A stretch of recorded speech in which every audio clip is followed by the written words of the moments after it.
in the Perek Gimel, in Pasuk Chaf Aleph. We're holding after Chananya, Mishael, and Azarya are thrown into the fire. They're about to be thrown into the fire. We finished off last time where the Nevuchadnetzar gets all mad and tells his men to seize them and throw them into the fire. What? He was angry because they were defiant. They didn't listen to him. He told them to bow down to the statue and they didn't. So now the pasuk continues, Beidayin govraya ilech. So these people were then kfisu, they were tied up. Besar boleihoin, patesheihoin, vechar beloshoin, uluvushehoin. So these are four different words for different clothing. Uremiv lagoi atu nura yakidata. And they were thrown into the burning furnace. Just to understand what the furnace looked like, the way we're going to see this later, the furnace was basically a big hole in the ground, a big ditch in the ground. On the bottom there was apparently coal and fire, and I guess they kept throwing in more fire and more fuel, and the fire was coming up and getting hotter and hotter. So they threw them in. So the pasuk stresses the fact that they were with their clothing. Like we said, there's four different lashonos for clothing. We spoke about this earlier, about the instruments and about the government officials, that we have a lot of words in Aramaic describing different types of something, and the Mefarshim have a hard time explaining what kind of clothing are we talking about. Is it undershirts or shirts or sweaters or coats, whatever, or even shoes and pants, like a whole bunch of different ways of trying to interpret what these things are.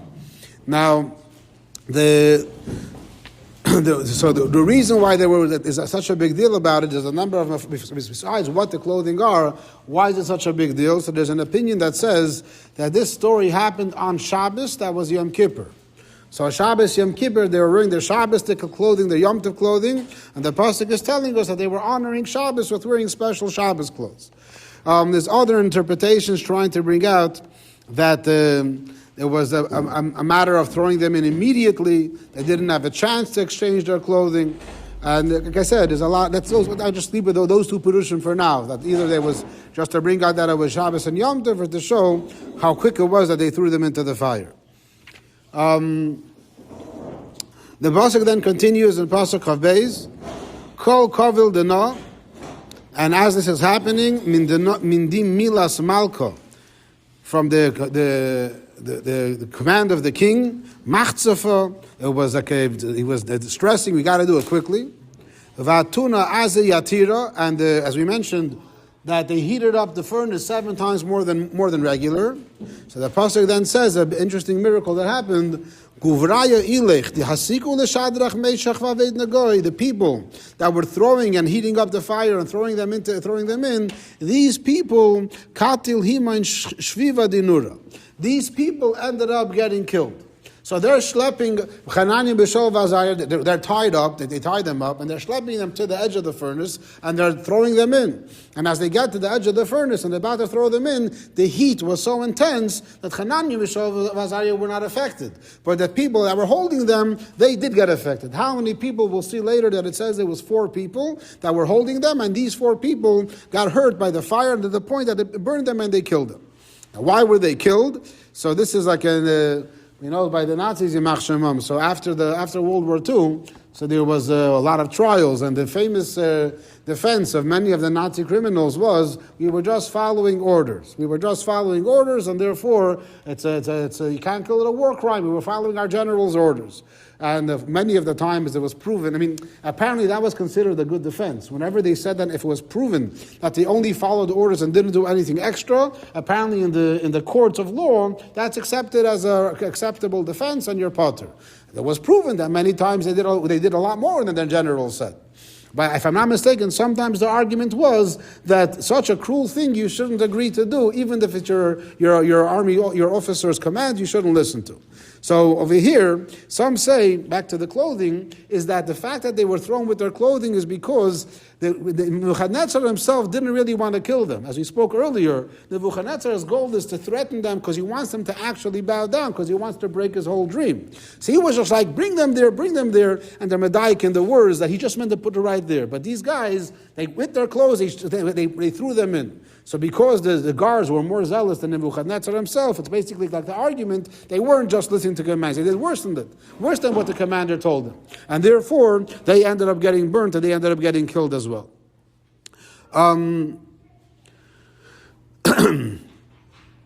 there's also a medrash that brings down that it's the punishment of, even though it was only the Nevuchadnetzar's servants and not him. We'll see later there's an opinion that Nevuchadnezzar himself also ended up getting burned on his body. But at least at this point, there are those that say that Nevuchadnezzar's servants getting burnt was a punishment for him. As could be understood, that if someone loses a loved one, loses a dedicated servant, that's a big blow to him himself. So therefore, the Chazal say it's because he was a Balgaiva, so a Balgaiva gets punished with fire. As we have in Tanya, that Kas and Gaiva comes from Eish, so that's why, since he was such a big Balgaiva, he ended up getting punished with fire. But that's more of a drash, because it wasn't directly him. So the people throw them in, they're burnt. And meanwhile, the pasuk says, "V'guvraya ilech tloteyin." These three men, Shadrach, Meshach, Vavednego, nefalu legoya tunura yakidatam mechabsin. They fall, like we said, they fall into the pit that's burning, and they fall in while they're still tied together. We mentioned earlier an opinion that says that even though the guards took them and threw them in, the guards, since they ended up getting killed, the guards only brought them to the edge of the pit. So they're at the edge of the pit right now, and they're starting to feel the heat, and they themselves rolled into the fire, because they didn't want to bear the suffering of the fire. They were afraid, as we learned, that if the Chananya, Mishael, would have suffered pain, they would have given in. They would have called them Nevuchadnetzar, "Come, if they take us back, we'll bow down." They didn't want to have that, and that's why they said, just throw us. They had to help themselves get pushed in. Now, there's also interesting, there's a lot of midrashim that the three of them, like we always put them as one group, Chananya, Mishael, and Azarya. But there's a whole bunch of midrashim that say that they actually, each one of them is obviously a unique person, and each one of them, right as they were at the pit, they called out and they said a different pasuk. And it's interesting that today's Rosh Chodesh, so according to one opinion, they actually said the kapitel that we said this, we say by Hallel is the shortest kapitel in Tehillim. What's the shortest kapitel in Tehillim? No. Hallelujah Hashem kol goyim. So Chazal say that really that pasuk was said by Chananya, Mishael, and Azarya. I mean, they weren't the ones that said it the first time. There are many generations after David HaMelech. But they said it now, and they said it in such a way.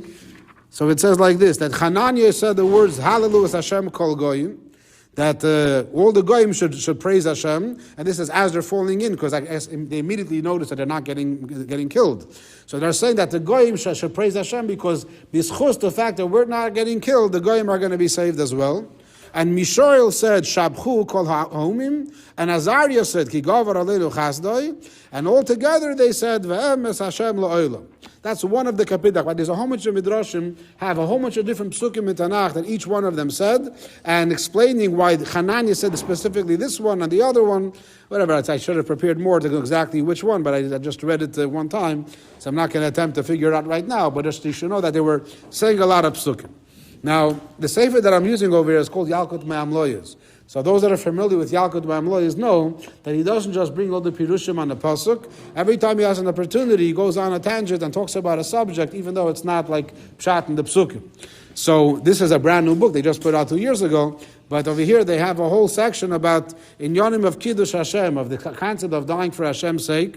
And they bring a number of stories and a number of quotes in Chazal and Pesukim and a whole bunch of things about it. So I want to just share with you, there's a famous speech that Rabbi Elchonon Wasserman said before he was killed. Rabbi Elchonon Wasserman was a Rosh Yeshiva in a city called Baranovich, and he actually came to America to fundraise for his yeshiva. And while he was in America, he heard what's happening in Europe, and unlike other people that would say, let me just say here, it's safe over here. On the contrary, he bedafka went back to Europe because he wanted to be with his Talmidim. And he went back to, he's famously for the sefer that he wrote, Kevit Shiurim, other svarim as well.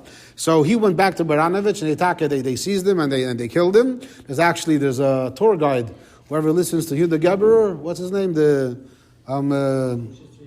History Soundbites. I told you about him, no? I guess I didn't listen to a long time. Huh? Yeah. So he does tours also, and he says that when he goes to tours to the city, I think it's Kovna, I'm not sure, he says that there's the house where they know where Rabbi Elchonon was, where they schlepped him out of the house to his death. And he goes to that house. I think so it was a freedman that lived there. So when they were leading them to their death, to be killed. So Rabbi Elchonon gave a famous speech to the people that were there, and apparently one of the people was able to escape, and he repeated this speech. It was on Yud Aleph Tammuz Tav Shin Aleph that we were getting close to the ninth fort in Kovna. Whoever remembers last year when we had the shiur and we used to go through what was the shilas? What was the shilas for Shuvas? Mamakim, remember? Questions and answers from the Holocaust. Remember that? Yitzchak, you remember that? So that in that book they have a whole introduction about the ninth fort. There was a fort that was built years before, and the Nazis ended up using it for killing Jews. So on the way there, so this is his speech that he said while he's being killed. He said, but he says in the heavens apparently they consider us tzaddikim because they want us to be killed for Klal Yisrael. So we are like karbonos right now, and therefore he says. He tells us, fellow Jews, we have to do tshuva immediately because we're almost at the ninth fort. We're about to be killed. And since we're meant to be a carbon for Klal Yisrael, a carbon has to be clean. A carbon has to be a mufchar. So we have to do tshuva right now, and so we can be pure carbonis. So this way we can save all of our brothers and sisters, he says specifically in America. Because if we end up doing Avedah, so if we have bad machshavas, if we, as we're being led to our death right now, we start questioning Hashem and doubting Hashem, what ends up happening is that we have a machshava of pigul. Our carbon is not going to be, won't be a good carbon. And if chas v'shalom, the carbon is not good, Hashem is going to have to chas v'shalom take a different carbon instead. And of course, we don't want that. So make sure we should have as the best kavanos we have. We're fulfilling the most special mitzvah ever of Kiddush Hashem. So that's one famous story of dying in Kiddush Hashem. Then there's another famous story. This has happened about 1,000 years ago in France. This is actually the source of the story of Chav Sivan. Chav Sivan is a famous, not famous today, but also not so famous, but it's a day which is designated for fasting for the Crusades and other things. And one of the main stories that happened is this story that there was a Yid that took his, in a city, it's called a Bloyesh or Bloas, I don't know how to pronounce it in French. So Yid took his horse to the river to water his horse, and while he's there, he saw a goy that also went to the river, and the Jew was shocked to see how the goy was brought his either purposely or by mistake. It doesn't say. He drowned a fellow goy, a young child. Now, when the guy realized that the Jew saw this, so the guy right away ran back home, and he said, "A Jew just killed a young Jew, a young Goyish kid." And I'm coming to tell you right away. And of course, whoever was the Galach in town and all that, they went and they seized a whole bunch of Rabbanim. It says names over here: Rabbi Chiel ben Rab David, Rabbi Kasil ben Rabbi Yehuda, who were Koyanim, and Rabbi Yehuda ben Rabbarin. And they tied them up and they basically burnt them alive. And they put them in the fire. But the fire didn't kill them. That's the miracle. And when they came out of the fire, the goyim said, so he said, even though the fire didn't kill you, we're going to kill you now. And they stabbed them to death. So it's a very interesting story. Then there was 31 Jews that were captured then. And they were also told either give up your lives for Christianity. It's a whole story how that this led to the Gzeira of Chav Sivan, and it's famous that as they were being killed, so we know that in Klal Yisrael, as he brings later, Klal Yisrael, the so to speak minig on Chmanul Islam, but there is such a concept as a minig that a person's about to be killed. What does he scream out in his last moments? Shema Yisrael. Over here, their last moments they said Aleinu l'shabeach. That was their last words. That was praising Hashem, and even though, and the whole point of the Aleinu l'shabeach is that we're not like the goy. There's a lot of details about the story that's Bekitzer. So that's two things about Kiddush Hashem. Then there's the joke that I'd like to say about Kiddush Hashem. The joke is that there was a person that was traveling, and the Psagoy seizes him, catches him, and he says, "Give me all your money, or else I'm going to kill you." So the Yid gives him his money. He says, "Now you have to convert to Christianity, or otherwise I'm going to kill you." So the Yid says, "No." So then I'm going to kill you. So the Yid says, "Can you please a last wish?" Okay, what's my last wish? My last wish is, I want to know, am I supposed to say a bracha on Kiddush Hashem or not? I have to check it up. I have to take a bracha on Kiddush Hashem. So the guy says, okay, fine. So there's actually, the Shalach Kodesh has a whole pilpul about it, and he says, you have to make a bracha. If you have the opportunity, so this Yid is looking through the Svardim, and he finds the Shalach that he has. Apparently he has a Shalach with him, and he finds, and he says, you have to make the bracha. He's also going to make the bracha. So the guy says, fine. So it's his last bracha in his life, with all the kavanah that he can have. So Baruch Atah Hashem Elokeinu Melech Haolam, and he's all thinking, putting his whole life into it. Asher Kiddush Hashem, and suddenly there's like a trumpet sound, a siren. People are coming. The guy hears the people coming. He takes off. He runs away. And he's no. Okay, so that's the joke. It's a sad joke that only Jews can appreciate. But so there's a whole bunch of other dinim about when a person is supposed to give up his life for Hashem or not. And unfortunately, you didn't have way too much experience of this. And this is one of the first times that it happens. Meaning, the first time that a Yid had to give up his life for Hashem was Avraham Avinu. But that story is not mentioned in Tanakh. It actually says there's a lot of connections between the two stories, because that was in fire, this was in fire. At other times, the people were killed by the sword, by water, by different ways. But so there is actually a connection that we'll soon see regarding Avram specifically and the story of Chananya, Mishael, and Azarya. There's another connection to Chananya, Mishael, and Azarya to a different person that was about to be killed by the fire, but not because of Avodah Zarah. Rather, anybody knows another person that was about to be killed by the fire, and then she wasn't at the last second? Tamar. Tamar was about to be killed. And what happened was that Tamar sent a message to Yehuda, and she said, it's really you, as we know the story. So Yehuda admitted, and he said, it's me, and we shouldn't kill her. So Chazal said that a Baskel came out and told Yehuda, and the schus that you didn't kill her and her 2 children, because she was pregnant with twins. So you didn't kill 3 people. I'm going to save your 3 descendants from fire. As you mentioned, Tamar was pregnant with twins, with Perek and Zerach. They were tzaddikim, of course. So because of that, Hashem told Yehuda, I'm going to save 3 of your descendants. And we mentioned already that Chananya, Mishael, and Azarya were descendants of Yehuda. Okay, so that's a little bit about Kiddush Hashem and Mesiras Nefesh and all that. And so they're thrown in, and of course, nothing happens as we know the story. What happens now? Says the Pasuk, Edai Nevuchadnetzar Malka Tevei V'kom Behis Behola. Nevuchadnetzar is watching, and he's shocked. Aneva Amar Lihi Davroi, he calls out to his advisors, Halaguvrin Tlosa Remeina L'Gainura. We threw in 3 people into the pit, into the furnace, Mechapsin, and they were tied up. Is that true? That's what happened? Anayin v'amri l'malka, yatziva malka. They said, yes, definitely. So he asked the question rhetorically because he wanted to say, well, I see something different now. First of all, they were tied up when we threw them in. And second of all, there were 3 of them. And I guess third of all, it was into a burning furnace. But now, what does he see? So he says, Pasuk Kafei, Aneva Amar, Ho'anoch hazei guvrin arba'a. I see 4 men walking now in the fire, shrayin, and they're untied, and mahalchin v'goynura v'chavol la'isai b'hoin, and I don't see any, they're not getting injured. Or v'reve d'revi'ah domei levara lokin, and the shape of the fourth person looks like a son of God, meaning looks like an angel. So Nevuchadnezzar is watching this. So we're going to see later when they were thrown in, at that moment 6 miracles happened. One of the miracles that happened was that the bottom of the furnace rose to the top. Because otherwise, how could the Nevuchadnezzar see? Nebuchadnezzar standing on top, and they're all the way in the furnace. Whoever gets close gets burnt. So we mentioned an opinion that Nebuchadnezzar got burnt halfway, but still, he couldn't go that close. If he would get closer, he would have been killed. So I was able to see them. So it says that the bottom of the furnace rose to the top. It says together with it, walls rose around it as well. The pashas, if you're making a pit in the ground for a fire pit, you want to put like bricks around it to protect it, right? Whoever tried building a fire pit knows that you can't just dig a hole in the ground and put coals over there. I think we'll be destroyed. You have to put bricks you make the hole in the ground, then you put the bricks all around it, and then you put the fire inside. So when it rose, the floor rose with the walls around it, and as we'll see, the second miracle is that it broke open so Nebuchadnezzar can see. So he's watching, and he suddenly sees there are 4 people there, which is strange, and of course the fact that they're not tied up, and the biggest miracle, they're walking around, and nothing's going on over here.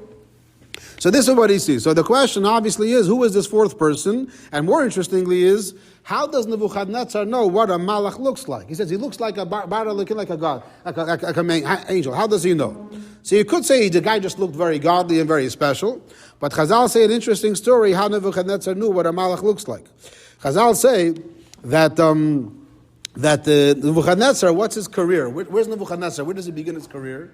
He begins his career as a soldier in the army of, anybody?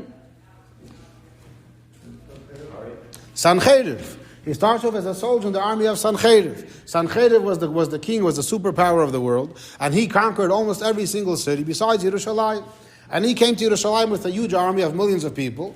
And when Sancheiriv got there, so the Chazal say that if he would have continued right away, if Chas v'Shalom would have been successful, but he decided to stay overnight, and he said, tomorrow I'm going to conquer this city. And who was the king at the time? Chizkiah. What did Chizkiah do that night? He said, there's a superpower right outside your walls, about to kill you. So what are you going to do that night? Surprise attack. One person versus a million people is not going to make much of a surprise attack. Get your army. His army would be insignificant compared to Sancheiriv. What would you do? You would daven. But what did he do? What every good bacher would do. He went to sleep. Hey, Bishter, you take care. It's too much for me. I'm taking a sleep. You go take care of it. And that was a true bitachon. He was so sure Hashem will take care of him. He went to sleep. And it's like a bacher.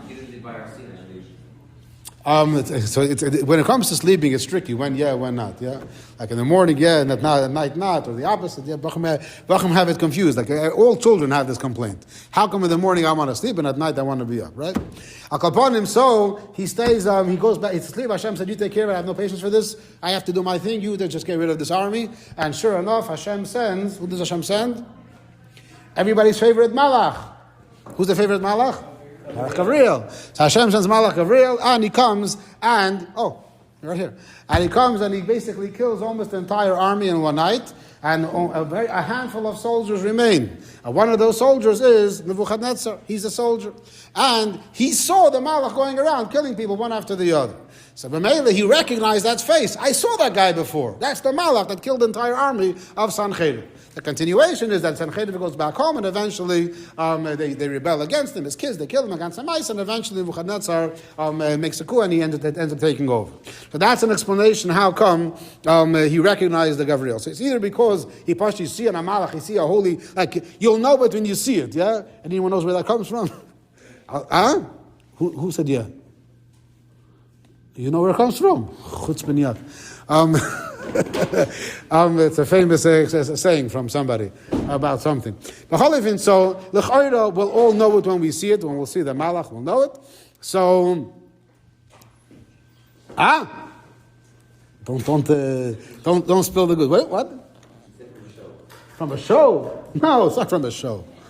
It's not from a show. It's from a Supreme Justice on a specific court case. Oh, you pastors to know. You know. Tell me afterwards. I'll confirm. I'll confirm or deny. That's the famous line where it comes from. I'll know it when I see it. So l'chayra, that's the simple answer. But you see a Malach, you'll know that it's a Malach. But the better, more geschmack answer that he should recognize him. Now, why specifically Malach Gavriel? So there's a number of reasons what's unique about Malach Gavriel. B'chlal, one of my svardim one day will be about Malach Gavriel. The Mitzvah Hashem. Gavriel Nech will help me out with it. So one reason why he was unique about Malach Gavriel is because back to Avram Avinu. So in Avram Avinu, when he was thrown into the furnace by Nimrod, so over there it says that Malach Gavriel came to Hashem. I want to save Avram. I don't want to be killed. So Hashem said, no, this is mine. I'm going to save him myself, but I'll have his descendants, I'll let you save them instead. And that's why Malach Gavriel came now. That's one explanation. But then the Medrash tells us an interesting story. The Medrash says that as they're being thrown into the fire, there's another Malach, which most of you probably never heard of. His name is Mendel Zirkin. No. His name is Yur Kamu, or Yur Kamoy. I don't know how to pronounce it, the Bileil Milra.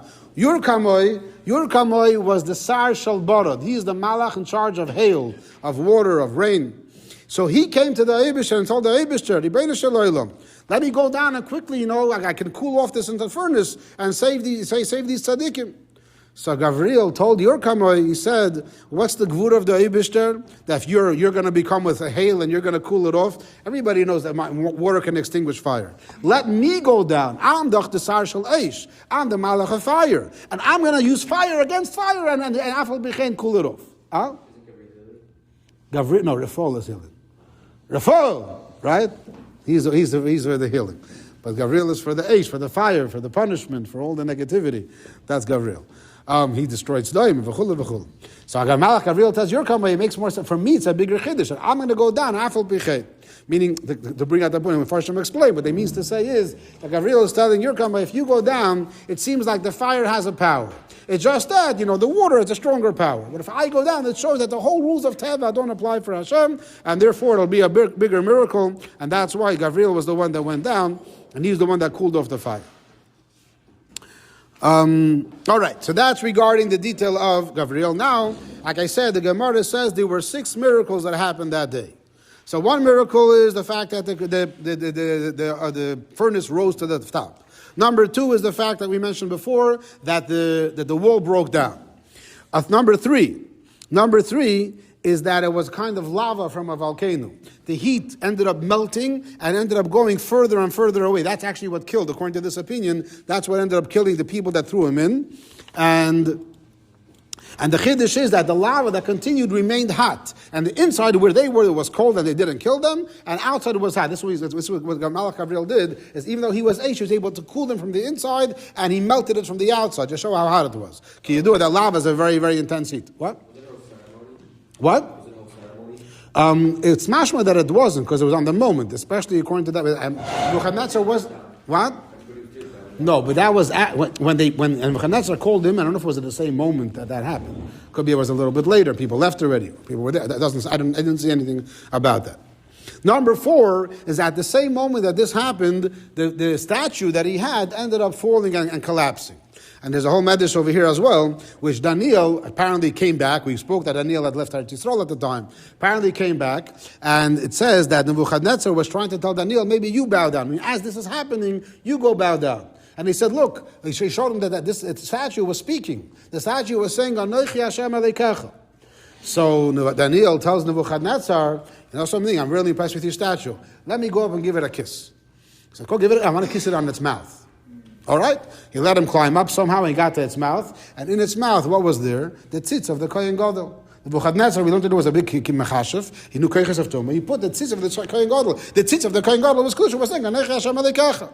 Daniel took out the tzitz and he came down. Of course, he didn't kiss the statue. And as soon as he comes down, a wind comes and crashes down the whole thing, and it all falls apart. And when that happened, everyone realized that it's all fake, and they all, it says that they all end up throwing out their Avodah Zaros. So this was miracle number 4.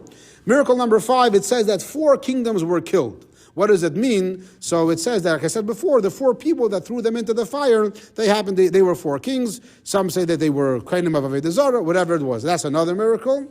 Miracle number 6 is completely unrelated to this story, is the famous story of the dry bones.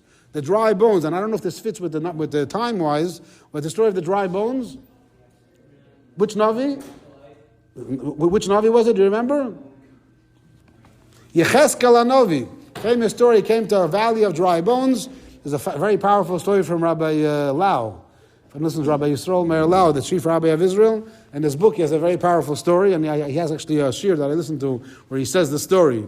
When you hear him saying it's a lot more geschmack than when you read it in the book. Very powerful. How after the Holocaust, the people were dry bones. It's a long story. I'm not going to do justice right now. What's the story, Rabbi? What? No, there's something else. These were dead people. It's a discussion which either they were Bnei Ephraim that left Mitzrayim 30 years before everybody else, or was a bunch of other opinions who these dry bones were. Lepayel, it says that the same wind of the dry bones, or Rabbi Lau.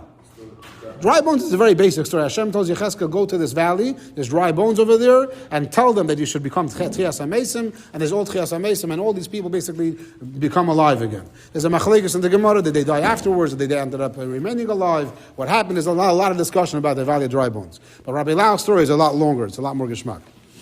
More geschmack I can't say, but it's for me it was more inspirational. Al Kalpanim, so it says that the same wind that blew down the statue is what blew and gave life to these bones. So those are 6 miracles that happened at the same time while they're in the furnace, and we have to take them out of the furnace. They're still inside. They're having a good time over there. We have to come out, and then that Imit Hashem we will do next time.